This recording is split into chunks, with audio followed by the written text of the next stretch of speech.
Did you make any New Year's resolutions? Most of us think about it, but the wheels usually fall off after a few weeks, don't they? Never mind, the important thing is to keep trying and to set small, achievable goals so that we don't give up.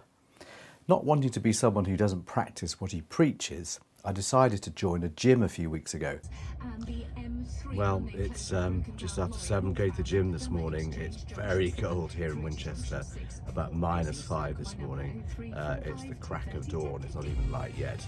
But I shall enjoy my session this morning. Hopefully it's quite hard work, but I do feel I'm making good progress. I haven't been to a gym for years, but I've used a concept rowing machine at home since I became a consultant 25 years ago.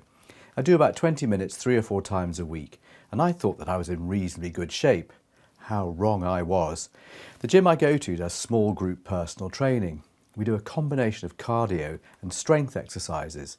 The first time I did it, I thought I was having a heart attack, and it hasn't gotten easier. But I do feel fitter and stronger, and the euphoria after I've done a session is totally addictive. I'm determined to keep it going, and I'll keep you updated on my progress. Going to the gym has made me think about how some people manage to stay fit, healthy and strong well into older age. In my job, I've seen thousands of people and got to know many of them. Some of them have managed to stay fit and strong and healthy well into their 80s and beyond. How do they do this? Well, in today's video, I thought I'd tell you about some of the things that I think make a difference based on what I've seen and learned from my patients and, of course, my own experience. The healthiest people I see share some common features. Let's look at some of the big ones like smoking, drinking alcohol and being overweight. Many of us, including me, have done all of those things over the years, and it's such a shame that they aren't good for us. Smoking significantly increases the risk of getting some serious, life-threatening, miserable diseases, so give up now. Healthy people tend not to drink a lot of alcohol. When I was a medical student and junior doctor, heavy drinking was part of our culture. Nowadays, I just can't be bothered with all the expense and the hangovers. Being a boozer increases the risk of liver and heart diseases. I've noticed that people who have atrial fibrillation tend to be regular and often heavy drinkers. AF increases the risk of having a stroke, and it can often be made temporarily worse if you have surgery. I'm not saying that you should stop drinking, but just be more aware of how often and how much you do it. Cut back gradually and you'll definitely feel better for it. Being overweight is the other big issue.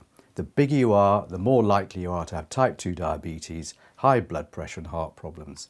The healthiest people I see tend to have a BMI of between 25 and 30. They eat a diet that has plenty of protein, fruit and green vegetables. They don't eat lots of ultra-processed foods like cakes and biscuits, sausages and white bread. It's a pity really. Healthy people tend to be quite active. They like to walk, they go to the gym, swim and do things like Pilates.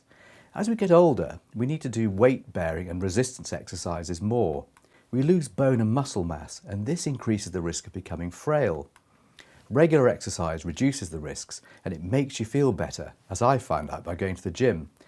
Being in a class gets you out of the house, and it's sociable. I've noticed that sociable people tend to be healthier. When you're retired, it's all too easy to become isolated, and that's not good for our mental and physical well-being. Men are particularly prone to this. The other thing that I've seen is that it's never too late to start making changes in our behaviour. Don't beat yourself up if you have a lapse. We're only human after all. Get your eyes tested regularly, have a dental checkup every year. If your GP offers you health screening, do it. Believe me, prevention is better than cure. What do you think? What are your health goals this year? Please leave them in the comments below. Thanks for watching. I'll see you next time.